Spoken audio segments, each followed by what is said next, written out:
சிவா,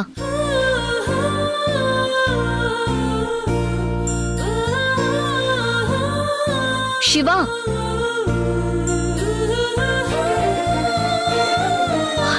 சிவா, சிவா. அனிதா, நான் மேல செம்ம கோவத்துல இருக்கேன்.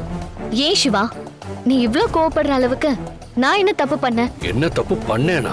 அந்த பிரசன்டேஷன் ஃபைல்ஸ் எவ்வளவு இம்பார்ட்டன்ட்னு உனக்கே நல்லா தெரியும். நீ என்னடானா ஏதோ ஒரு எம்டி ஃபைலை கொண்டு வந்து என்னோட டேபிள்ல வச்சுட்ட. அதை உங்ககிட்ட கன்வே பண்ணலான்னு பார்த்தா பக்கத்துல இருக்கிற போர்ட் ஆஃப் டைரக்டர் கூட பிஸியா ஏதோ பேசிட்டு இருக்க. என்ன பண்றதுன்னே தெரியாம அவ்வளவு டென்ஷனா நான் இருந்தப்ப டீயை கொண்டு வந்து கொடுக்குற சாக்குல நம்ம மேடம் தான் வந்து என்னோட டேபிள்ல கரெக்டா அந்த பிரசன்டேஷன் ஃபைலை வச்சுட்டு போனாங்க. அதுக்கப்புறம் தான் எனக்கு பெரிய கான்ஃபிடென்ட்டே வந்துச்சு. அண்ட் ப்ராஜெக்ட்டுக்கான பிரசன்டேஷனையும் நான் ப்ராப்பரா கம்ப்ளீட் பண்ணேன். இன்வெஸ்டர்ஸ், போர்ட் ஆஃப் டைரக்டர்ஸ் எல்லாரும் பயங்கர ஹாப்பியா இருக்காங்க. மும்பைல இருந்து ருத்ராத்தை கூட இப்பதான் கீப் ராக்கிங்னு மெசேஜ் பண்ணிருக்காங்க. கான்ஃபரன்ஸ் நல்லபடியா முடிஞ்சது. ஆனா நான் கடைசியா ப்ராஜெக்ட பத்தி பிரசன்டேஷன் கொடுத்துட்டு இருந்தப்ப நீ பாதிரியா எந்திரிச்சு போயிட்ட. இங்க பாரு, இனிமே நீ எது பண்றதா இருந்தாலும் அரைகுறையா பண்ணாம அந்த ஃபைலை கன்ஃபார்ம் பண்ணிட்டு அதுக்கப்புறம் என் டேபிளுக்கு எடுத்துட்டு வா. புரியுதா? பார்த்து ஒழுங்கா நடந்துக்க.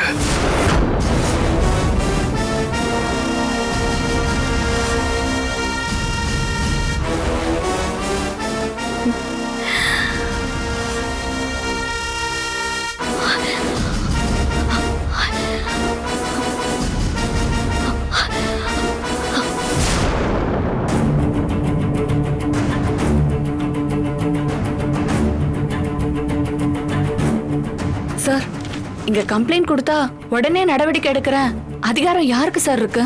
அவங்கள நான் இப்பவே பார்த்து எங்க அம்மா இறந்ததை பத்தி மறுபடியும் விசாரிக்க சொல்லி கம்ப்ளைண்ட் கொடுக்கணும் சார். முதல்ல உட்காருமா. யாருமா நீ? உன் பிரச்சனை என்ன? உங்க அம்மாவுக்கு என்னமாச்சு? சார், என்னோட பேரு சக்தி, என்னோட அம்மா பேரு சீதா. சார், இந்தாங்க, இதே எங்க அம்மாவோட போஸ்ட்மார்ட்டம் ரிப்போர்ட். இதை கொஞ்சம் படிச்சு பாருங்க சார். நான் படிச்சு பார்க்கறதெல்லாம் இருக்கட்டுமா, முதல்ல என்ன நடந்ததுன்னு சொல்லுமா. சார், எங்க அம்மா உடம்பு சரியில்லாம அவங்களால எழுந்து நடக்க முடியாம ஸ்ட்ரோக் வந்து இருந்தாங்க சார். அவங்க இன்னும் கொஞ்ச நாள்ல சரியாயிடுவாங்கன்னு பிசியோதெரபி டாக்டர்ல இருந்து எல்லாருமே சொல்லிட்டாங்க சார். அதுக்கப்புறம் ஒரு நாள்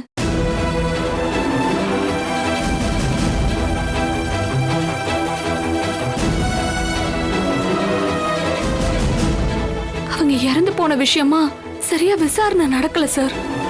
அதனால தயவு செஞ்சு மறுபடியும் இந்த கேஸ் எடுத்து நீங்க விசாரிக்கணும் சார். உண்மையான குற்றவாளி யாருன்னு கண்டுபிடிச்சு அவங்களுக்கு தூக்கு தண்டனை வாங்கி கொடுக்கணும் சார். நீங்க தான் சார் எனக்கு எப்படியாச்சும் உதவி செய்யணும். நான் சொல்றேன்னு தப்பா எடுத்துக்காதமா. இங்க லைவ்ல இருக்கிற கேஸே ஏகப்பட்டது இருக்குமா. ஒவ்வொரு நாளைக்கும் ஒவ்வொரு விதமான கம்ப்ளைண்ட் வந்துகிட்டே தான் இருக்கு. இப்போதைக்கு நாங்க எதுவும் பண்ண முடியாதுமா.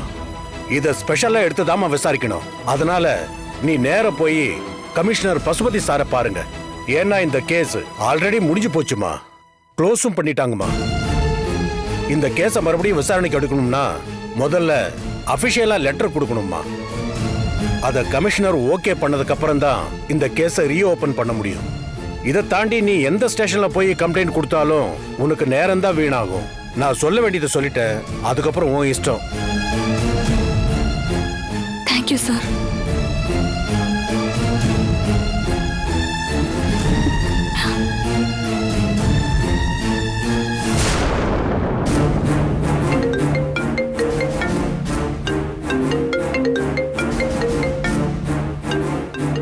என்ன பண்றது?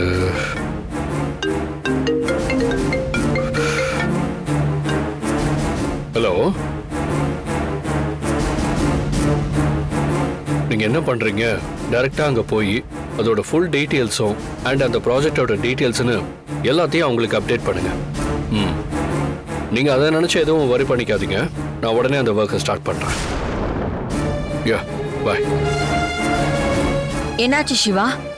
ஏன் ஒரு மாதிரி பதட்டமாவும் டென்ஷனாவும் இருக்க? ஒன்றும் இல்லைம்மா, மும்பைலேருந்து ருத்ராத்தை கால் பண்ணாங்க. என்னவா? என்ன விஷயத்துக்காக இப்ப ருத்ரா கால் பண்ணிருக்கா? புதுசா ருத்ரா கம்பெனியோட பிரான்ச் ஆரம்பிக்க அடுத்து ஒரு இடம் வாங்கி வச்சிருந்தாங்க.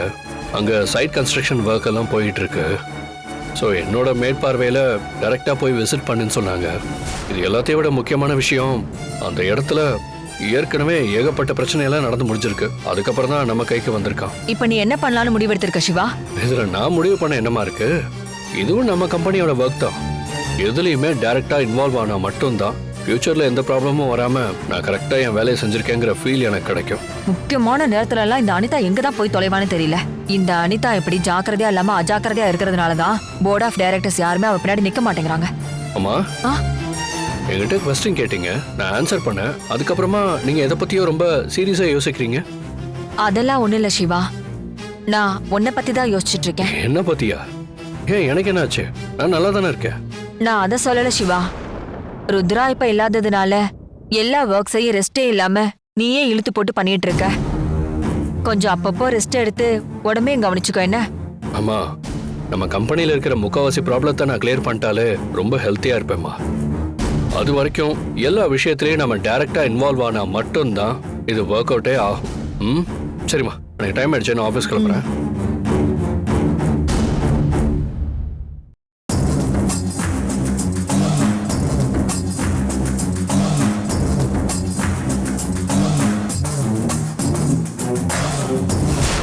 ஆமாம். Sir 1 minute. சார், நான் இப்ப கமிஷனரை பார்க்கணும். காரணமே இல்லாமல் அப்படிலாம் கமிஷனரை போய் பார்க்க முடியாது. அவருக்கு நிறைய வேலை இருக்கு. உங்களோட பிரச்சனை என்னன்னு சொல்லுங்க. சார், எறும்புக்கு கூட துரோகம் நினைக்காத என்னோட அம்மாவை அடிச்சு கொலை பண்ணிருக்காங்க சார். சரியான ஆதாரமும் சாட்சியம் இல்லாததுனால இந்த கேஸ க்ளோஸ் பண்ணிட்டாங்க. ஆனா என்கிட்ட ஒரு சில முக்கியமான ஆதாரங்கள் இருக்கு. அத வச்சு இந்த கேஸ மறுபடியும் ஓபன் பண்ணி விசாரிக்கணும் சார். அதான் கமிஷனரை நேர்ல பார்த்து கேஸ் கொடுத்துட்டு போலான்னு வந்தேன் சார். சொல்றேன்னு தப்பா எடுத்துக்காதம்மா. ஒரு கேஸை எப்போதுமே ரீஓப்பன் பண்றது ரொம்ப ஈஸி. ஆனா அந்த வேலை எவ்வளவு தூரம் ஸ்பீடா நடக்குன்னு உறுதியா எங்களால சொல்ல முடியாது. ஏற்கனவே வந்த கேஸுங்களை பார்க்க முடியாம முக்கால்வாசி கேஸ் அப்படியே கிடக்கு. இருந்தாலும் நம்ம கமிஷனர் ரொம்ப நேர்மையானவர். அதனால கொடுக்குற எல்லா கேஸையும் ஆக்ஷன் எடுத்துட்டு தான் இருக்கும். ஆனா இந்த கேஸ் பொறுத்த வரைக்கும் ஏற்கனவே முடிஞ்சு போனதுனால இந்த கேஸுக்கு எவ்வளவு முக்கியத்துவம் கொடுப்பாங்கன்னு என்னால சொல்ல முடியாதுமா. இருந்தாலும் கம்ப்ளைண்ட் கொடுத்துட்டு போங்க. கமிஷனர் வந்ததும் சொல்றேன். சார். யார் இவங்க? என்ன விஷயமா வந்திருக்காங்க? சார், எங்க அம்மா இறந்த விஷயத்துல ஏதோ ஒரு சஸ்பெக்ட் இருக்குன்னு கம்ப்ளைண்ட் கொடுக்க வந்திருக்கேன் சார். அப்புறம் ஒரு முக்கியமான விஷயம் என்னன்னா, இந்த கேஸ் ஆல்ரெடி டிக்ளேர் பண்ணி க்ளோஸ் பண்ணிட்டாங்க சார். எதுவா இருந்தாலும் உங்களோட அப்ரூவல் இல்லாம இந்த கேஸை மூவ் பண்ண முடியாதுன்னு சொல்லிட்டாங்க. அதனாலதான் சார் உங்களை பார்த்து கம்ப்ளைண்ட் கொடுத்துட்டு போலான்னு வந்தேன். உன்னோட அம்மாவுக்கு என்னமாச்சு? உனக்கு யார் மேலே சந்தேகம் இருக்கா?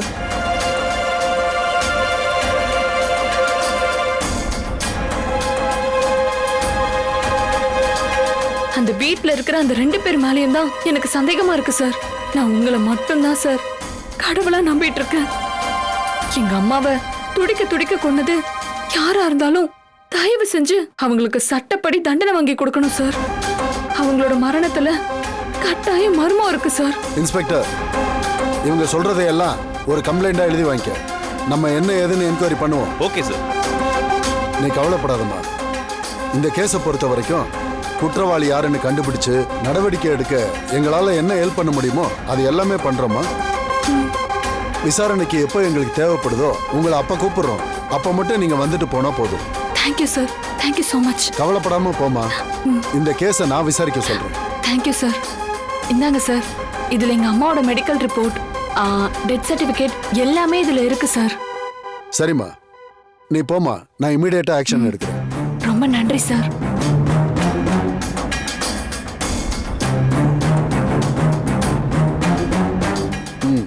இன்ஸ்பெக்டர் சார், இது என்னன்னு பாரு. Yes sir.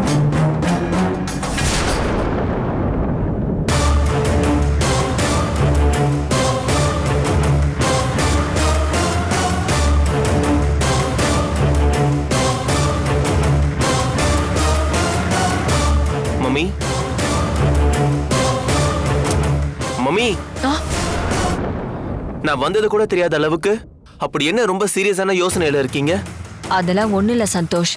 அம்மா, நீ எப்ப வந்த? உங்க தவ புதல்வன் உங்ககிட்ட பேசி முடிச்சிட்டு கிளம்பி போனான்ல, அப்பவே நான் வந்துட்டேன். ஆமா, என்ன சொல்றான்? கம்பெனியோட எல்லாம் பொறுப்பும் தன்னோட கண்ட்ரோல்ல இருக்கிறதுனால ஓவரா சீன் போட்டு ஆடுறானா? சந்தோஷ் பாவம், அவனும் என்னடா பண்ணுவான்? இப்ப கூட என் கண்ணு முன்னாடி ருத்ரா அவனுக்கு போன் போட்டு பேசிட்டு தான் இருந்தான். என்னமா அத்தை என்ன சொல்றாங்க? புதுசா கம்பெனி பிரான்ச் ஆரம்பிக்க கன்ஸ்ட்ரக்ஷன் ஒர்க் போயிட்டு இருக்குல்ல, அங்க நிறைய ப்ராப்ளம் இருக்கிறதுனால சிவாவை டைரக்டா போய் அங்க சூப்பர்வைஸ் பண்ண சொல்லிருக்கா. மம்மி, கேக்குறேன்னு தப்பா எடுத்துக்காதீங்க. அந்த அனிதா என்னதான் பண்றா? தண்ட கர்மாந்திரமா இருந்துட்டு இவளை வச்சு முழுசா ஒரு வேலையை நம்மளால உருப்படியா பண்ண முடியல. டேய், அவ எவ்வளவு தூரம் தத்தியா இருக்காளோ அவ்வளோ தூரம் நமக்கு நல்லதுடா. என்னைக்கா இருந்தாலும் ஒரு நாள் அந்த ருத்ராவோட சிம்மாசனத்துல நான் தான் போய் உட்கார போறேன். எனக்கு அப்புறம் அந்த இடத்துல வந்து உட்கார போற என்னோட உண்மையான வாரிசு நீ தானடா. மம்மி, அப்புறம் இன்னொரு முக்கியமான விஷயம். நம்ம பிளான் படி சிவாவை அந்த போஸ்டிங்ல இருந்து தூக்குறதுக்கான பெரிய ஸ்கெட்ச் போட்டு ஸ்ட்ராங்கா ஒண்ணு வச்சிருக்கேன்.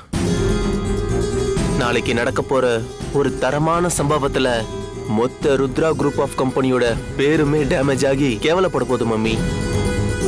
நாளைக்கு மீடியா, பிரஸ்ஸிங், ரிப்போர்ட்டிங்னு எல்லாத்துக்குமே பிரேக்கிங் நியூஸே நான் போட்டிருக்க ஸ்கெட்ச் தான் மம்மி. அந்த கம்பெனியோட எல்லாமே நான் தான் இப்ப தலகணத்தோட சுத்திட்டு இருக்க அந்த சிவாவை ருத்ராத்தையே கழுத்தை பிடிச்சி வெளியே தள்ள போறது உறுதி. அதை நீங்க பார்க்க தான் போறீங்க.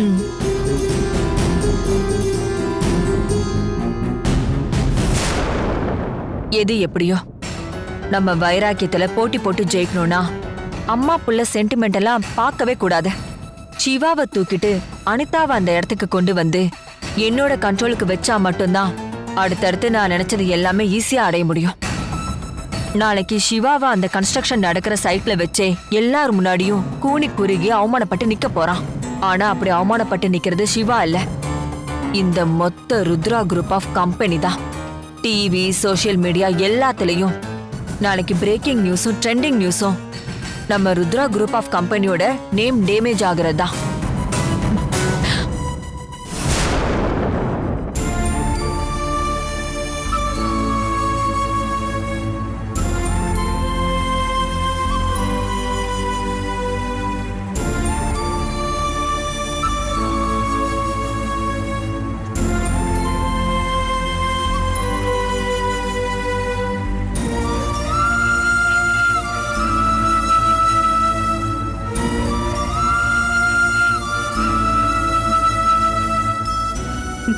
மா, என்னாச்சுமா? ஏன் இதையும் நினைச்சு ரொம்ப கவலையோட இருக்கிற மாதிரி இருக்கு? அக்கா, அம்மா ஏன் அப்படி இருக்காங்க, அப்பா ஏன் இவ்வளவு பதட்டமா இருக்காருன்னு ரீசன் எனக்கு நல்லா தெரியும். எதுக்காக அம்மாவும் அப்பாவும் இப்படி இருக்காங்க? அக்கா, போன மாசம் இன்னைக்குதான் அந்த வட்டிக்கார குமாரசாமி வீட்டுக்கு முன்னாடி வந்து பிரச்சனை பண்ணிட்டு போனா. நாளைக்கு மறுபடியும் வந்து வட்டி கேட்டா எப்படி குடுக்கறதுன்னு தெரியாம தான் அம்மாவும் அப்பாவும் இவ்ளோ டென்ஷனா இருக்காங்க. அப்பா, உங்களோட பொண்ணு சக்தி இருக்கிற வரைக்கும் நீங்க யாருக்காகவும் எதுக்காகவும் எதை பத்தியும் யோசிச்சு கவலைப்பட வேண்டாம். என்னோட அம்மா, அப்பா, தங்கச்சிங்கள எப்படி சந்தோஷமா வச்சுக்கணுங்கிறது எனக்கு நல்லாவே தெரியும்.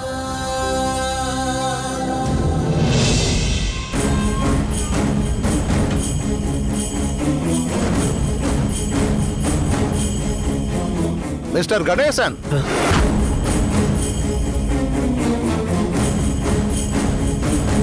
மானமும் ரோசமும் உள்ள திரு கணேசன் அவர்களே, முதல்ல கொஞ்சம் வீட்டை விட்டு வெளியே வரீங்களா? ஏன்னா நான் ரொம்ப மானஸ்தன். என்கிட்ட கடன் வாங்கினவன் எவன் வீட்டுக்குள்ளேயும் நான் நுழைய மாட்டேன். என் பணத்தை திருப்பி கொடுக்காத எவனையும் அவன் வீட்ல நான் நிம்மதியா இருக்க விட மாட்டேனே. வெளியே வா.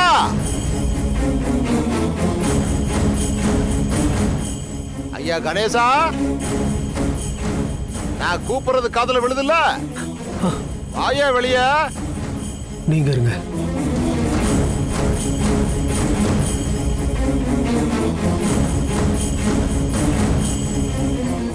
வாங்க ஐயா, வாங்க. வா கணேசா.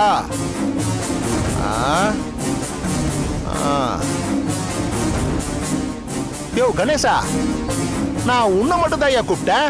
ஆ? நீ மொத்த குடும்பத்தையும் கூட்டிட்டு வெளியே வந்துட்ட. அது சரி, நீ குடும்பத்தோட ஒன்னா இருக்கிறதும் ஒண்ணுமே இல்லாம இருக்கிறதும் உன் தனிப்பட்ட விருப்பம்.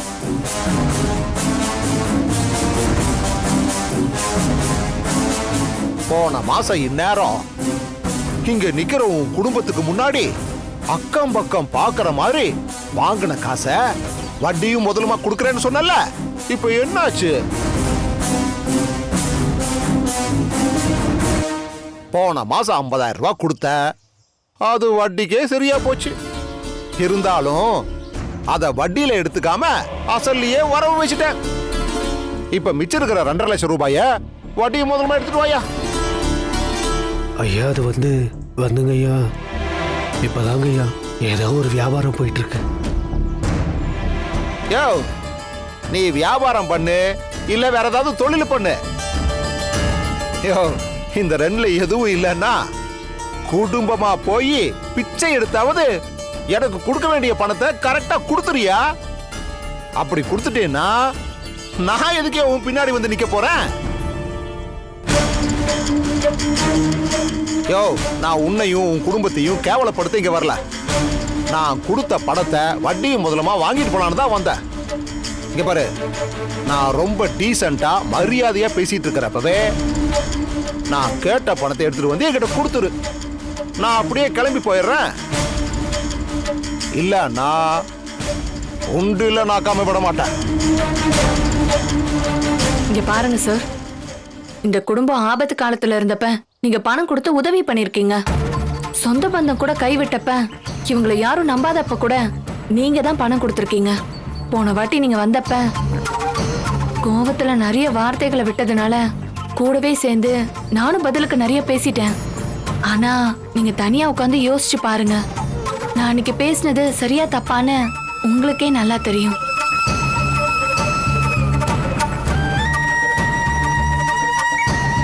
எங்க குடும்பத்துல என் தங்கச்சி காயத்ரிக்கு இப்பதான் வேலை கிடைச்சிருக்கு. நானும் அப்பாவும் இப்பதான் சின்னதா ஒரு பிசினஸ் ஸ்டார்ட் பண்ணிருக்கோம். நீங்க போன வாட்டி வந்திருந்தப்ப 50,000 ரூபாய் கொடுத்தோம். இப்போ நான் கொஞ்சம் கொஞ்சமா சேர்த்து வச்ச பணம் இருக்கு. இன்னொரு 50,000 ரூபாய் நான் இப்ப கொடுக்கறேன்.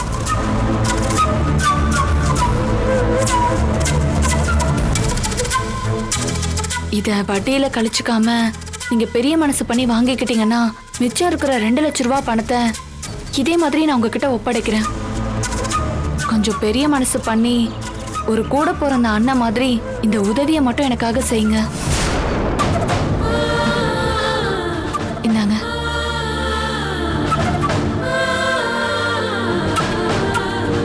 உன்னோட பேச்சுல ஒரு நேர்மையும் நம்பிக்கையும் இருக்கு. யோ கணேசா, உன் குடும்பத்தோட நல்ல நேரம் இதோ இந்த பொண்ணால தான் நீங்க எல்லாரும் தப்பிச்சிட்டீங்க. அண்ணே, இன்னொரு ரெக்வெஸ்ட். சொல்லுமா. நான் அம்மா அப்பா எவ்வளவு கஷ்டம் வந்தாலும் தாங்கிப்போம். ஆனா இந்த கஷ்டம் எதையுமே என் 2 தங்கச்சிங்களுக்கு இப்ப வரைக்கும் நாங்க கொடுத்தது இல்ல, இனிமேலும் நாங்க கொடுக்க போறது இல்ல.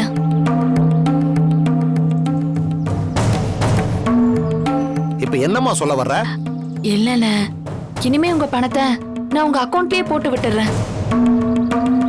இப்படி வீட்டு முன்னாடி வந்து நின்னு பணம் கேக்குறத இதோட நிறுத்திக்கிட்டீங்கன்னா அதான் உங்களுக்கு மரியாதையும் கூட. நான் மட்டும் இங்க வந்து நின்னு சத்தம் போடணும்னு நேர்த்தி கடன் பண்ணிருக்கனா?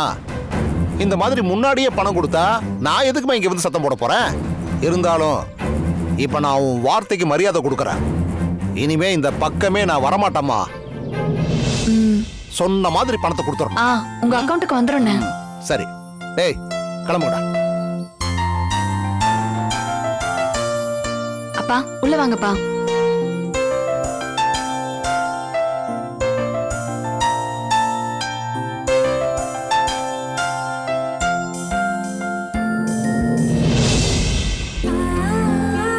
சக்தி, நாங்க தவம் செய்யாம எங்களுக்கு கிடைச்ச வரம்மா நீ.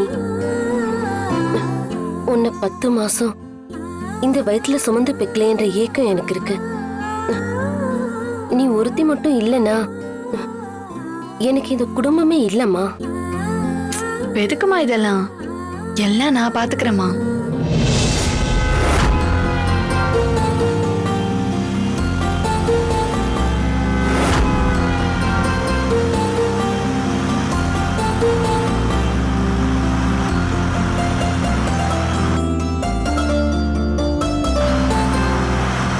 சக்தி நிக்கிறா, இவ என்ன பண்றா?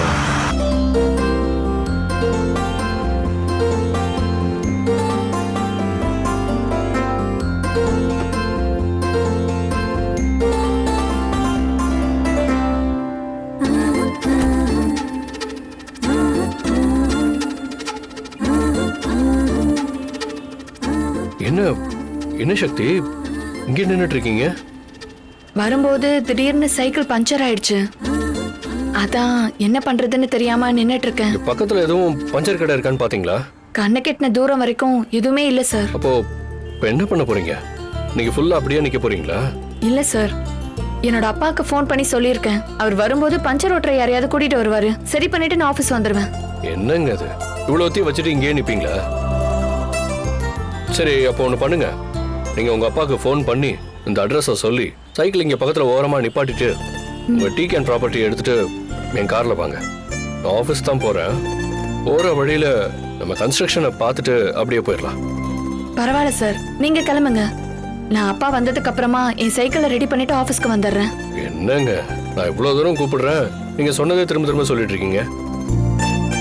இப்படியே லேட் ஆச்சுன்னா நம்ம கம்பெனி எம்ப்ளாயிஸ்க்கு பிரேக் டைம்ல டீ சப்ளை பண்றதும் லேட் ஆயிடும். அப்புறம் அது ஒரு பிரச்சனை ஆயிடும். நான் சொல்றதை கேளுங்க, வாங்க.